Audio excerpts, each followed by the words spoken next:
नमस्कार। चलिए आज इनकम टैक्स से जुड़ी एक बहुत ही काम की चीज पर बात करते हैं। सरकार एक ऐसा नया फॉर्म लेकर आई है जिससे न सिर्फ टैक्स पेयर्स का पैसा बचेगा बल्कि उनकी एक बड़ी सिरदर्दी भी कम हो जाएगी।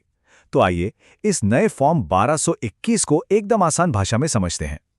अक्सर ऐसा होता है ना कि बैंक की एफडी पर ब्याज मिला और पता चला कि उसमें से कुछ पैसा तो पहले ही कट गया, या फिर किसी शेयर के डिविडेंड पर टीडीएस यानी tax deducted at source cut गया हो, जबकि असल में कुल आमदनी पर कोई टैक्स बनता ही नहीं। ये एक बहुत ही आम परेशानी है, लेकिन अच्छी खबर यह है कि अब इसका एक बहुत ही आसान सा समाधान आ गया है। तो सबसे पहले ये समझना जरूरी है कि आखिर ये टीडीएस कटता ही क्यों है। देखिए, नियम यह है कि अगर किसी की ब्याज या डिविडेंड जैसी इनकम एक तय लिमिट से ज्यादा होती है तो वो पैसा देने वाली कंपनी या बैंक को टैक्स काट कर ही पैसा देना होता है। अब दिक्कत तब शुरू होती है जब किसी की कुल सालाना इनकम टैक्सेबल लिमिट से भी कम हो, लेकिन फिर भी उसका टीडीएस कट जाए। अब तक इस कटौती से बचने के लिए दो अलग-अलग फॉर्म भरने पड़ते थे। जो लोग 60 साल से कम के हैं उनके लिए था फॉर्म 15G और सीनियर सिटीजन्स के लिए था फॉर्म 15H। ईमानदारी से कहूं तो ये थोड़ा कंफ्यूजिंग था। और यहीं पर सबसे बड़ी राहत की खबर है। पुरानी व्यवस्था में जहां ये दो फॉर्म का झंझट था, वहीं अब सरकार ने इन दोनों को हटाकर बस एक सिंगल फॉर्म 121 लागू कर दिया है। मतलब अब काम एकदम सीधा और आसान। तो पेश है इस पूरी कहानी का हीरो, नया income tax form 121। Income tax विभाग ने इसे खास तौर पर इसी समस्या को सुलझाने के लिए जारी किया है। तो आखिर ये फॉर्म 121 है क्या? इसे एक तरह का रक्षा कवच समझ लीजिए। ये बस एक डिक्लेरेशन है जिसके जरिए कोई भी बैंक या दूसरी संस्था को ये बता सकता है कि भाई, हमारी कुल आमदनी पर टैक्स नहीं बनता, इसलिए मेहरबानी करके इस पर टीडीएस ना काटा जाए। तो सवाल उठता है कि इसका इस्तेमाल कौन कौन कर सकता है। और अच्छी बात यह है कि ये फॉर्म उन सभी लोगों के लिए है जिनकी कुल इनकम पर टैक्स नहीं लगता, चाहे वो 60 साल से कम के हों या फिर सीनियर सिटीजन। इसने फॉर्म 15G और 15H दोनों की जगह ले ली है। ठीक है, तो ये तो समझ आ गया कि फॉर्म 121 क्या है और किसके लिए है। पर अब जानते हैं कि असल में काम कैसे करता है और इसका इस्तेमाल करना कैसे है। इसका प्रोसेस बहुत ही ज्यादा सिंपल है।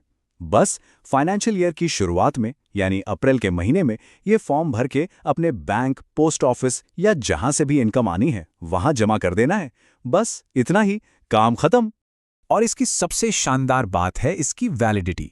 एक बार ये फॉर्म जमा कर दिया तो ये पूरे फाइनेंशियल ईयर के लिए वैलिड रहेगा। मतलब अगर अप्रैल 2026 में फॉर्म जमा कर दिया तो मार्च 2027 तक टीडीएस की कोई चिंता करने की जरूरत नहीं है। और ये सिर्फ बैंक के ब्याज पर ही लागू नहीं होता। ये फॉर्म ब्याज, डिविडेंड, किराया, प्रोविडेंट फंड यानी पीएफ निकालने पर, पेंशन और इंश्योरेंस कमीशन, ऐसी कई तरह की इनकम पर टीडीएस कटने से बचाता है। तो अब अगर इसे भरने की तैयारी करनी है तो चलिए एक नज़र डालते हैं कि इसके लिए क्या-क्या जानकारी अपने पास होनी चाहिए। देखिए, कुछ बहुत ही बेसिक चीज़ों की ज़रूरत पड़ेगी।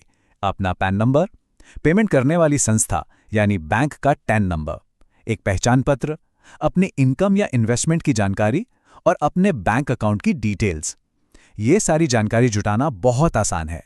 अच्छा, अब एक बहुत ज़रूरी बात पर आते हैं। अगर ये इतना आसान सा काम नहीं किया गया तो उसका नतीजा क्या हो सकता है, ये जानना भी उतना ही ज़रूरी है।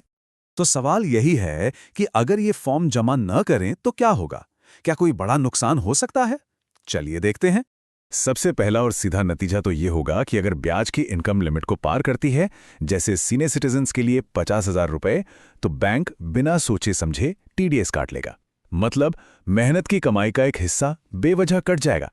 और उस कटे हुए पैसे को वापस पाने का रास्ता काफी लंबा और थकाऊ है। उसके लिए इनकम टैक्स रिटर्न यानी आईटीआर फाइल करना होगा और फिर रिफंड का इंतजार करना होगा। जरा सोचिए, एक छोटा सा फॉर्म भरकर इस पूरी परेशानी से आसानी से बचा जा सकता है।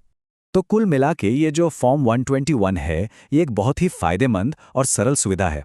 ये ना सिर्फ टीडीएस की कटौती से बचाता है बल्कि आईटीआर फाइल करने और रिफंड के लंबे इंतजार के झंझट से भी दूर रखता है। तो सवाल यही है कि क्यों ना इस आसान तरीके को अपनाकर अपना पैसा